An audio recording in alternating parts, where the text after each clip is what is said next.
Bueno, Fernando, muchas gracias por estar con nosotros. Bienvenido. ¿Por qué lado le daba el fútbol? Bueno, mi corazón siempre fue pincha. Ah, de Estudiantes de La Plata. Estamos de fiesta. Ahora están de Estamos fiesta. de fiesta. Están en cuartos, de final. Algunas épocas las atravesamos que eran oscuras, pero...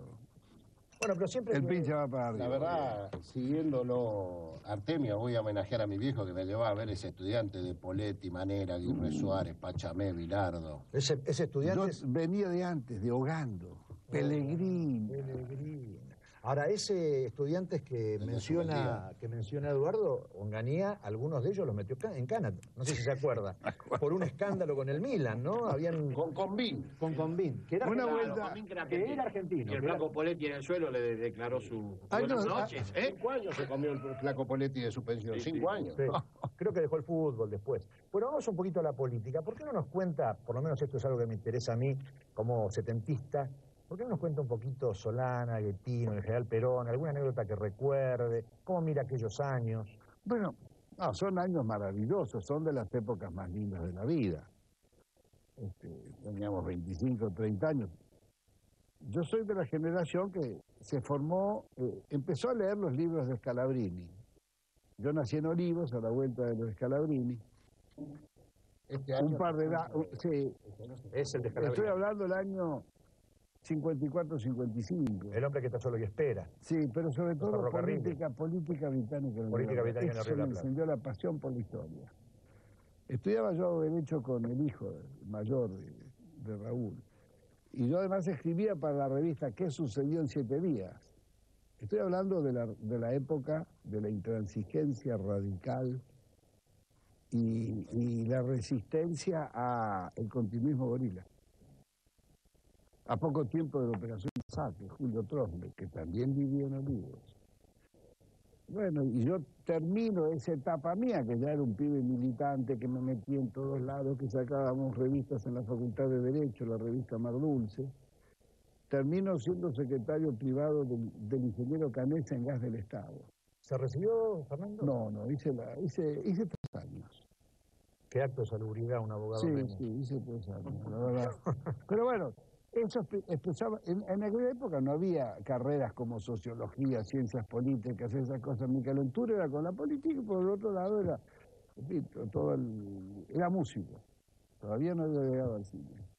Bueno, me tiraba piano, me tiraba ¿En el sur no hay alguna canción que compone usted? Sí, en todas las películas, en casi todas, metí algunas canciones. Pero bueno, aquello me fue llevando y por supuesto ahí empecé a tomar contacto con toda la línea nacional. Íbamos a las conferencias de Jauretche, y bueno, después empiezo a trabajar, ya a recolectar materiales para hacer la primera historia fílmica del peronismo, que fue La Hora de los Hornos. Nadie quería tener imágenes.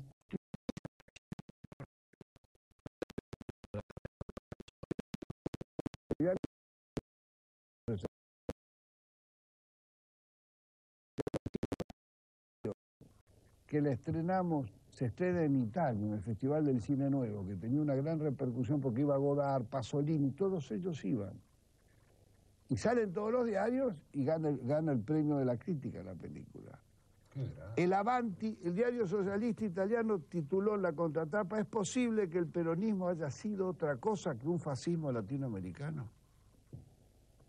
La película. Esa tapa no, tengo todo ese material. La película, claro, traía otra visión que daba vuelta a todo. Daba vuelta a todo, porque no nos olvidemos que la visión de la izquierda europea coincidía con la visión de la derecha tradicional y las agencias informativas americanas. Y de la izquierda. Por supuesto, todo eso era... Y en algún momento, Fernando, usted... Y ahí me llama, permíteme, Rafael, Perón lo ve eso en los diarios de Madrid, porque salió en todos los diarios europeos, fue un escándalo aquello. Y entonces, eso fue el año 68, 32 años. Yo tenía un íntimo amigo en Madrid. Plenos años de longaniato acá. Sí.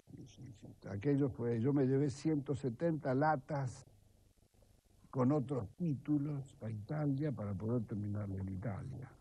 Heidi. No, era una serie documental que estaba haciendo para la televisión europea. No se olviden que yo era productor de cine publicitario, un digno señor. Y había financiado con eso esta película. Lo que le gustaba de verdad. Claro. Entonces, ¿qué pasó? Entonces me manda Carlitos Macarne, el hijo del que fue ministro de Frondizi, que era amigo mío de adolescencia, de perrerías de adolescentes. Cuando se exilia el padre, tiene un infarto, se va, interrumpe su carrera, que estudia ingeniería, y se lo va a acompañar al padre. Y se quedó en Madrid. Y lo visitaba Perón. Carlitos muy peronista. Y Perón le dice, pero es amigo suyo, extraordinario, invítemelo. Y así fue que un par de meses después, en el verano del 68, desembarco en la casa de Puerto de Hierro. Estaba feliz el viejo porque por primera vez alguien me gustó. Decía, no era aquello que dije, es otra cosa. Yo soy eso, dijo. Claro, no, la película hacía una reivindicación, en serio. Ahora, usted tiene una ventaja, Fernando, respecto a otros competidores, ¿no? Los artistas siempre le dan felicidad a la gente y los políticos le dan poca. Entonces, cuando alguien que tiene una trayectoria artística que ha logrado encantar a tanta gente incursiona en el terreno de la política, hay como un agradecimiento del cual es difícil desprenderse. Basta ver la gente por la calle cuando mira un cartel publicitario de un artista o un cartel publicitario de un político, el rostro que pone, ¿no? Todo esto está en algún lugar. Una preguntita vinculado con su pasión archivística, ¿no? Las películas ficcionales en su historia filmográfica no han sido la constante. Más bien Bueno, a pesar de que yo me formé para hacer gran cine de ficción, porque yo hice todo el conservatorio de teatro, yo quería hacer la ópera en cine. Pero después, ¿sabes cuál es? El problema es que era la necesidad de la identidad. Nos habíamos formado en el engaño. Aquello de Scalabrini es falsa la historia que nos enseñaron, falsas las teorías. Y cuando teníamos 28, 25 años, aquellos años 60, la mitad de los 60, lo importante era buscar la identidad, estaba todo en crisis. Cineasta comprometido, director cinematográfico comprometido hoy en el mundo, ¿a quién le gusta? Bueno, no, me gustaba, yo me formé siguiendo los grandes clásicos y después como tuve esa gran relación con Italia, los conocía casi todos los italianos. ¿Lo conoció Pasolini personalmente? Lo conocía Pasolini en esas épocas de Pesaro, lo conocía Fellini, Francesco Rossi, todos ellos. A De Sica no. A pesar de que fue uno de los directores, es uno de los directores que yo más admiro. Los rusos son muy buenos directores. Sí, claro. Bueno, me formé un poco en aquello, pero de aquella entrevista, volviendo al tema, de aquella entrevista en Puerta de Hierro, yo le dije, general, hay una generación que usted no le conoce el rostro. Olvídese del cassette magnético, porque en aquella época, sí, vamos a escuchar, llegó el cassette del viejo. Que reemplazó a la carta, al cassette. Y el viejo se ponía a hablar de ecología y me decía, ¿qué carajo está hablando? ¿Entiendes? General, todos queremos que usted cuente toda su historia filmada. Eso es un documento que lo tenemos que filmar. Se las hago breves.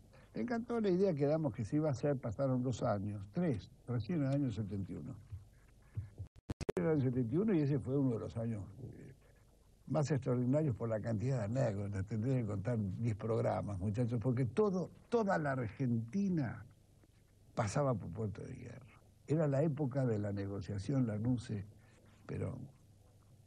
Toda la Argentina. Todavía estaba Paradino. Claro.